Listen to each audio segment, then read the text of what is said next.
Hello, everybody. Happy Friday. I know it's a bit gloomy.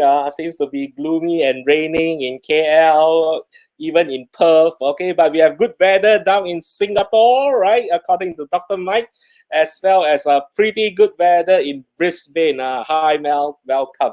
So, how are things on your end, Taranjeet? Wet, very wet, and you can hear the lightning. Hear the thunder, and the lightning is flashing away. But it's great that it's a Friday evening.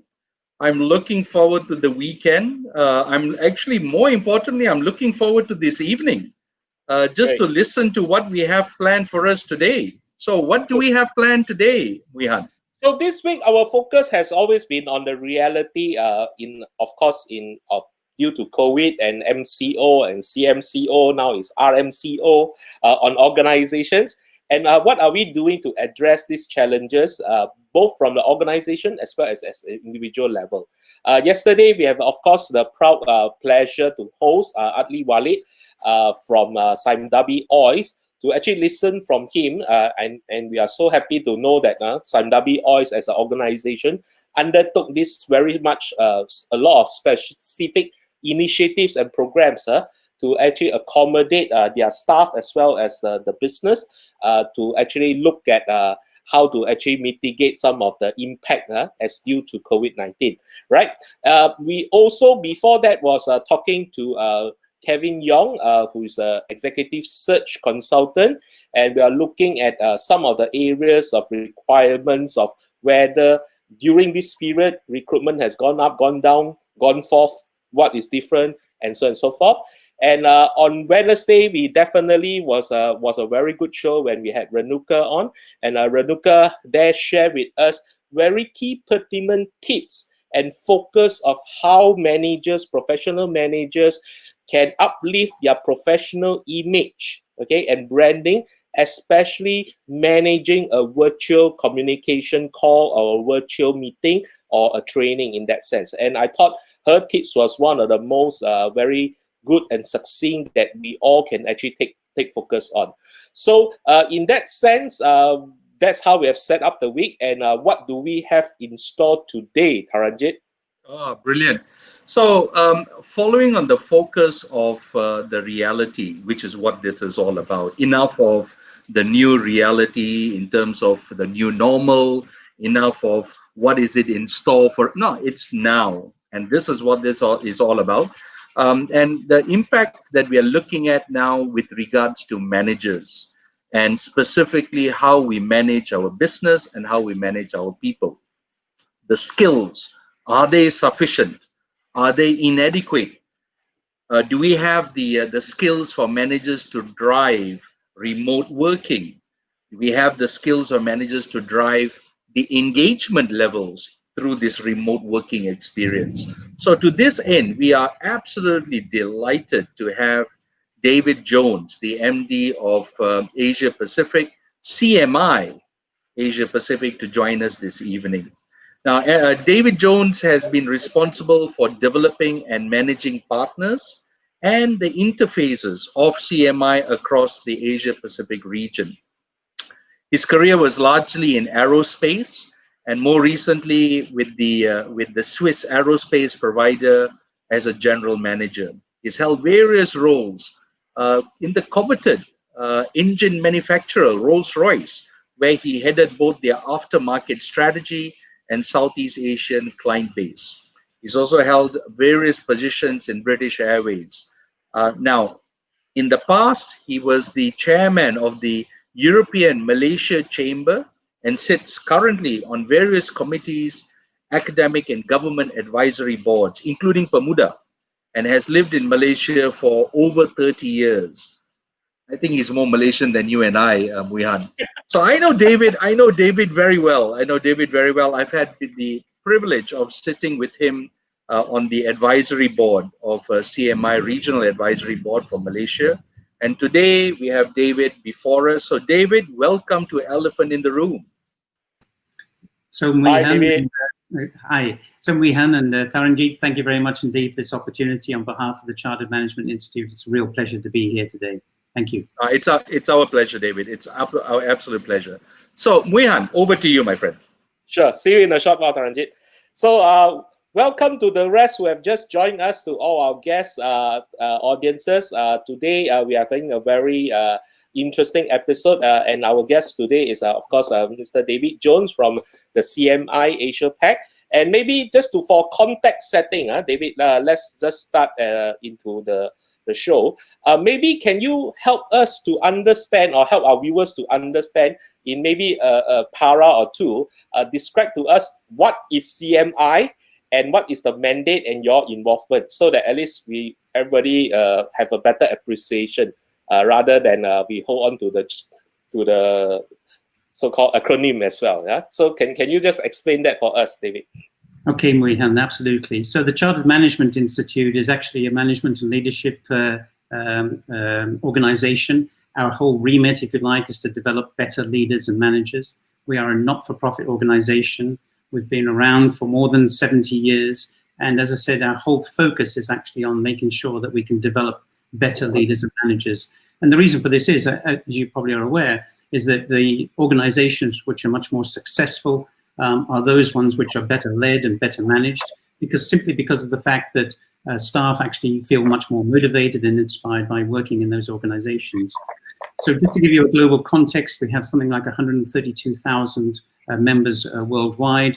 We have something like 91,000 student members currently sitting on our qualifications globally.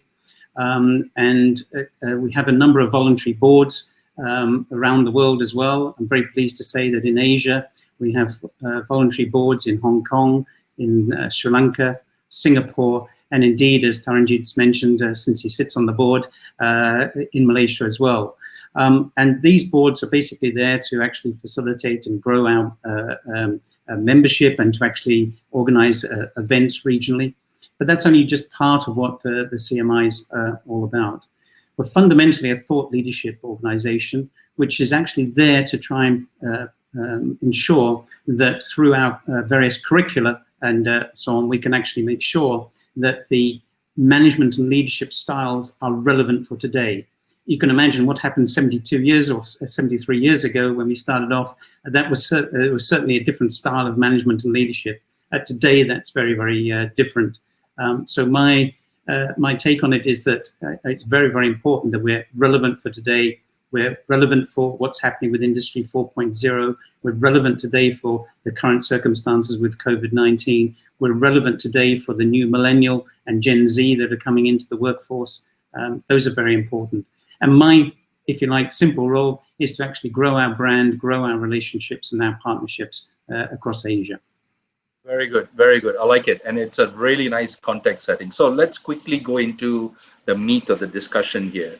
How ready, from your experience within the Southeast Asian Pacific, how ready do you see managers today in terms of their capability and skills to effectively respond to the COVID-19 pandemic?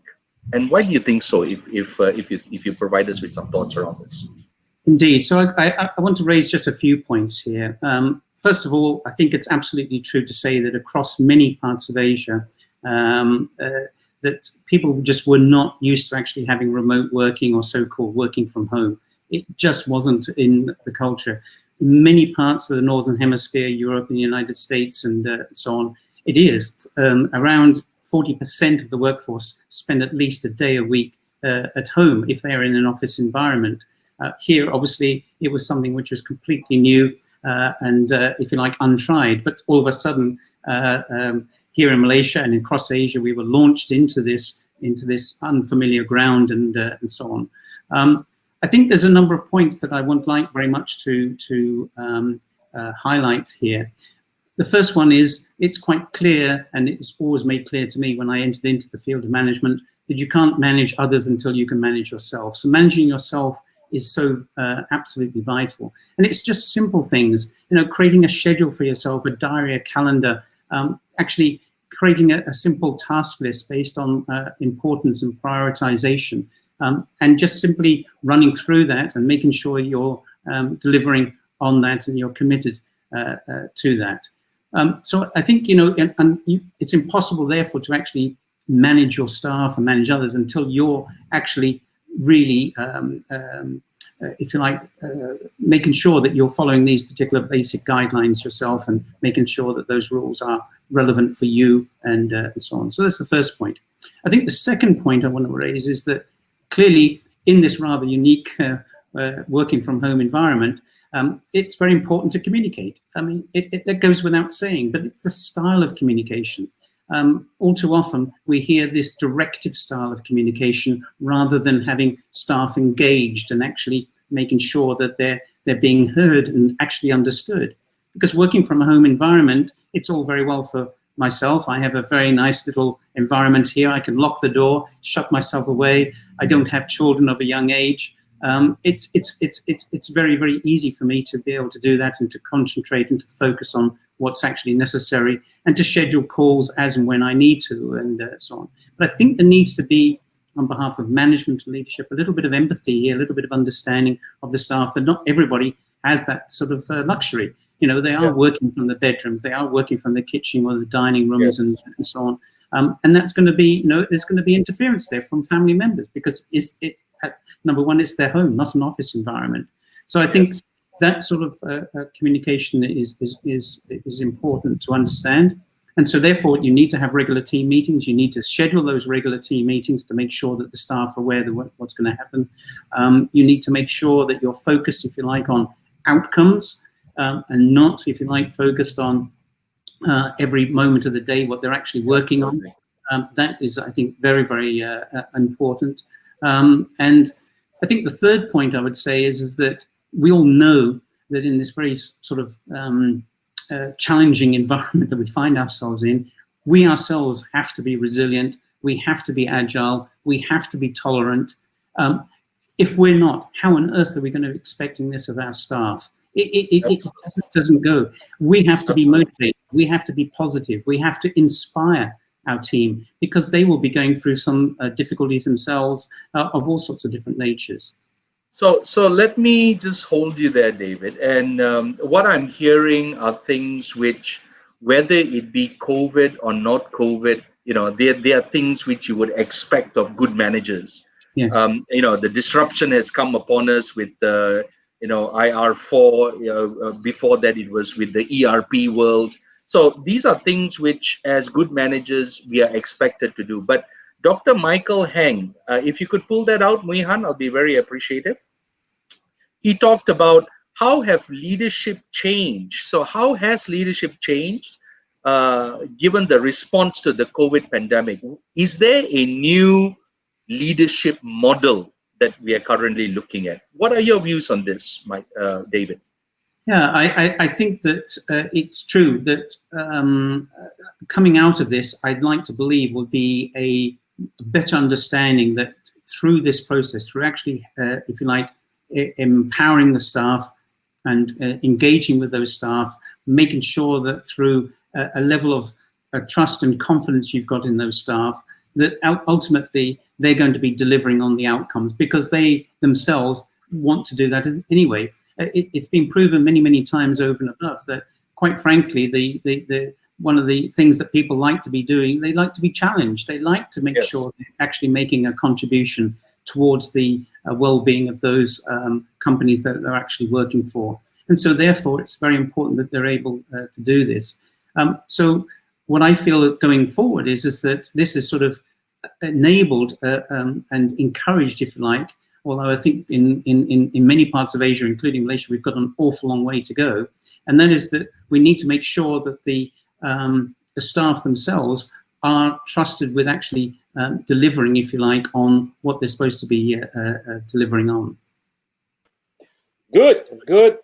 I like all of this. So maybe I will just stop here for a while to really pay attention to our audience, and I want to do a few shout outs to all our friends, our loyal fans that have been tuning in every day.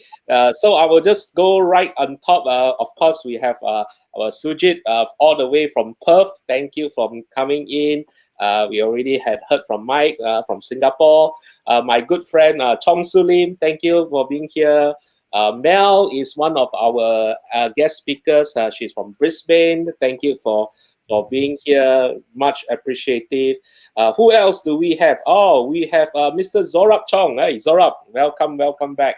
Right, and Ranjit as well from Malacca. Thank you for tuning in. Who else? Let me just pick one. And of course, we have my good friend KJ and Jack. Jack, we just got off a show about an hour ago. Now you're in this show. So, right, cool. So thank you very much for that. And David, I would like to maybe just ask you then the next question. So in moving forward, what will be maybe the 2 or 3 things that you think our managers should do less, given the working arrangement has slightly changed, I would say, not changed completely, but changed to a certain extent that I think a lot of organizations are already looking at the blended approach, percentage of either you are on office or you are working from home, whether it's a 70, 30, 60, 40, 50, 50, that I think is the conversation. So with that, what do you think our professional managers should do less or not do at all in that sense? Okay, let's talk about what they, I think, should do. Perhaps put it in a positive, and I'll come on to what they shouldn't do. So in terms of what they should do is they should be allowing, I think, through this process, they should have actually been encouraged by the fact that their staff are actually delivering. And if those staff are delivering, give them a little bit more flexibility. Give them more flexibility if they say, by the way, boss, I'd like very much to actually spend Thursday at home working because I have this very important project to deliver on, then they should be allowed to actually deliver on that.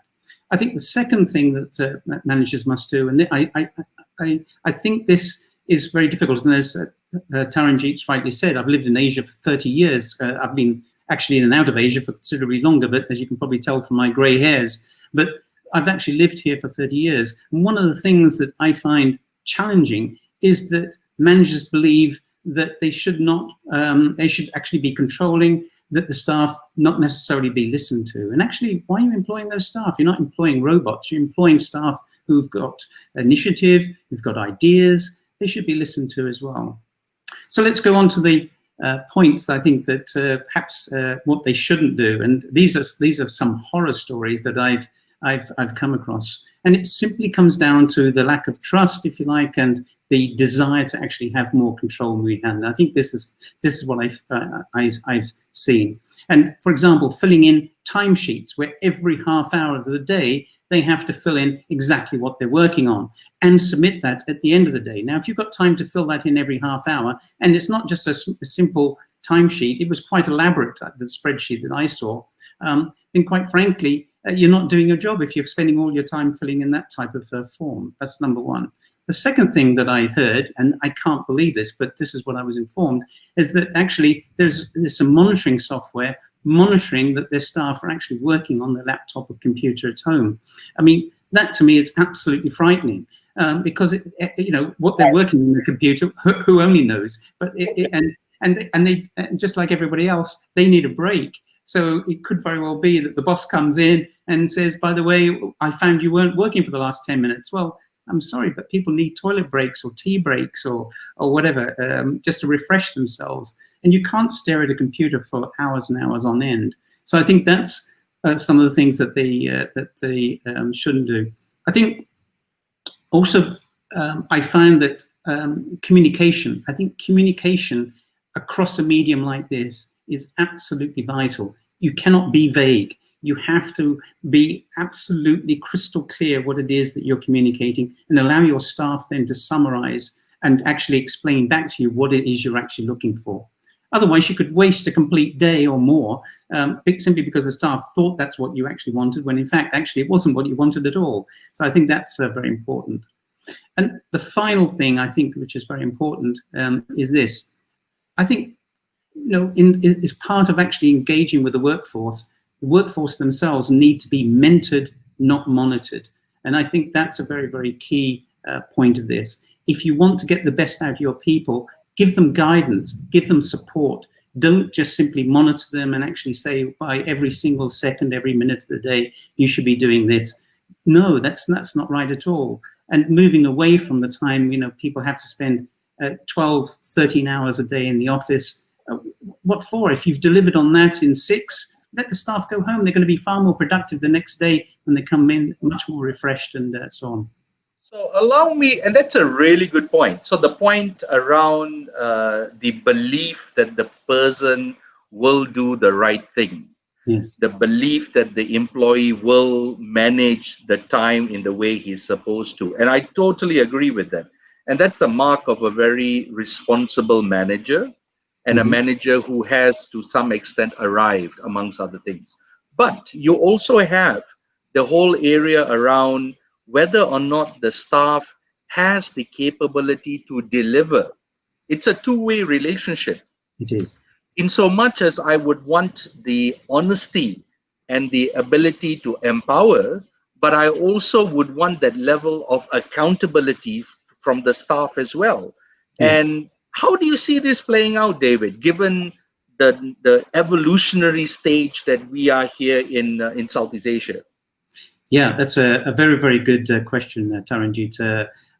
The way I look at it is very simply this. If you actually have staff who are not delivering on what you've actually employed them to deliver on, whose fault is it? The answer is very simple. It's the way they're being supervised. It's the way they're being managed. If you've employed staff and you've actually taken them on, you haven't just taken them on as being, robots and they simply just get on and just do the job. They must actually be able to contribute back to their job. If they're not, then there's a disconnect somewhere. And that disconnect is often, if you like, in the communication style of the leader or manager. It's actually in the way in which they're being guided and mentored, if you like, to actually take on that particular task and or series of tasks. And ultimately, the manager knows. Does it really matter if the staff, for example, are up all night working or doing the job from 9 to 5? It doesn't really matter. Yep. What's really important is those outcomes. If the staff are Okay. not delivering those outcomes, that's the key measure. Excellent. All right. And it's very outcomes and results oriented. I like that. Yeah. Malati has raised a very good point. There you go. Thank you, Mihan. What are some of the tools that the manager could put into place to ensure that the trusted remote environment leads to the agreed outcome? And this is a really good point here. Very quickly, David, we are coming into the final moments of our segment. Okay, this is a very, very good question, and thank you very much for this. I think the very simple thing here is that we come back to this various stages. The first one is to make sure that there's absolute clarity and understanding on what that particular task is. That's the first thing. The second thing is that having done that, you have to make sure that the staff actually have the necessary capabilities, experience, know-how to be able to do it. If they don't, they need to be guided. They need to be supported through that process and so on. And then when they're actually delivering, you need to then engage with the staff to make sure that they're actually on track, so that well before the outcome and the final, I don't know what it might be, a report or whatever is actually coming out, that you know what the quality is going to be of that report because you've been engaged throughout that process. Good. And this is very, very true in a remote working environment, much more so than an office environment where you can't have the sort of water cooler discussions and so on. You need to be able to engage with those staff on a more regular basis and so on, and not just make it task orientated, because actually, you have to build trust and confidence between the two of you, and that's the manager's duty as well to do that, not the staff's responsibility. So I think your element of trust is actually one of the key topics that also we have been discussing on our show. And I truly concur with that. It takes two to tango a lot of times. And while our managers need to change their leadership style to be more empowering and trusting, at the same time, we also need to raise the game of our staff and workers or employees to ensure that they are, competent in the way that is set out to be. Which I wanted to highlight this other question by Sulim. So Sulim talks about, since the Asian leadership styles gravitate towards an authoritarian versus a collaborative style that is needed for remote working. So his question is, do you see a reversion to the old style once the pandemic has been addressed or managed? Would this something to be avoided? So everybody is more collaborative now because it's lockdown, it's pandemic, but the moment we get a vaccine, business as usual, we go back to the bank table styles and shout at people. So what do you think about that? I think that's a very interesting question. I don't have a magic answer for it. All I can say is that I don't think that our new workforce, the millennials and the Gen Z workforce, will tolerate that old style of authoritarian type of leadership. So I think going forward, this has been a sort of like a knee jerk. This has been a shock to some people that they can actually operate in this way. They can actually, as you say, collaborate in a better way with the staff. But I mean, your guest is probably right that in the end, people may go back to their old style. But I think longer term, I'd like to believe that there is going to be a sea change. One of the reasons why I joined the Chartered Management, I've been a member since '91, but I joined the Chartered Management Institute because I firmly believe, and I really truly believe, that actually, leadership and management styles can change. They've changed in my lifetime in Europe. We can certainly start the process here, and we need to. So I got another one from Zorab. So Zorab talks about trust being built upon the basis that managers need to acquire the ability of asking powerful questions and listening attentively. I think that's very true. This leads to having more meaningful conversation. In other words, the word communication can be loosely used and applied, making it one way. So maybe you just want to get your quick thoughts on that. What do you think about that? Yeah, I've often said that in Asia, and I've used this term many times when I'm talking to my European colleagues, that in Asia, it's what people don't say is much more important than what people do say. And I think, one of the great things about Asians is that they pick up on body language very quickly. So even on a remote environment like this, people will pick that point up and so on. And people also, there's something called genuineness. I don't know how to put it in a better way, but people are either genuine, they're either sincere, or they're not. And if you want to build trust and confidence with your staff, you have to be sincere. You can't come up with the right rhetoric and so on and not mean it. I remember many years ago, my daughter at the time was about 8 years of age, and we left this fast food chain and so on. And as we came out, the cashier said, "Have a nice day." And then my daughter said, "She didn't mean it, did she? She said the right words, but she didn't mean it." And I think that's absolutely, crystal clear that in management, you have to actually walk what you're actually saying and so on, and actually, make sure that whatever you're doing, you're really sincere about it. So just to highlight, and we are in the closing stages here, just to highlight, David, to the point that Sulim pointed out around, will we revert back? You've got this whole adage, it takes you 28 days to develop the habit. And we've been at this for more than 28 days. It's been 3 months now, or moving on to our 4th month. Yes. And we've been at this quite consistently. There is a feel that, and if you read the readings around, I don't think we'll ever come back for the next 2 to 3 years. So says some of the research firms. So if this is the case, the question then comes in is, do we then revert back? Well, actually, we've been at it for so long. My take is we don't know what the back is, because this is the reality that we have. That's the way I would see it. Yes. So this authoritarian, and you're right, adding on to this issue of the generation, but I think it's a little bit more fundamental than that. We have been at this for so long that there was no issue of going back, because this is it in my mind. Yes. Okay, now moving forward, Muihan, we are coming into the end. What are your thoughts moving forward, my friend?